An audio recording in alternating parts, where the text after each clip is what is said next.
السلام عليكم ورحمة الله وبركاته. nin boqor ahaa ayaa ku riyooday ilkihiisa oo ka daatay kadibna waxa uu u yeedhay nimankii riyada u fasirayay.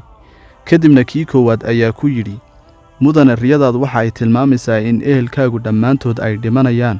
boqorkii intuu xanaaqay ayuu ninkii xabsiga dhigay. kadibna nin kale oo riyooyinka fasira ayaa boqorkii u yimi kuna yidhi, boqorow hambalyo hambalyo. boqorkii oo yaaban ayaa yidhi, maxaad iigu hambalyaynaysaa?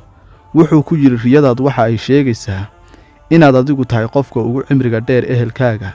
intaasi kadib boqorkii ayaa farxay, ninkiina wuxuu siiyey hadiyad. ninkii hore waxa uu boqorka u sheegay in dhammaan ay ehelkiisu dhimanayaan, wuxuuna ku mutaystay in xabsiga la geeyo. balse ninka dambe waxa uu sidoo kale boqorka u sheegay in boqorka ay dhammaan ehelkiisu dhimanayaan, laakiin wuxuu ugu sheegay si dadban oo xeeladaysan, wuxuuna mutaystay in boqorku hadiyad siiyo. ugu dambayn daawada markaad cid la hadlayso cidday doontaba ha ahaatee, si aad u hufan oo aad ka fiirsatay ula hadal. xaalka ninkaa dambena waxa aan ku tilmaami karnaa maahmaahdii Soomaaliyeed ee ahayd haddii aanan qaldanayn, rag tala kama dhammaato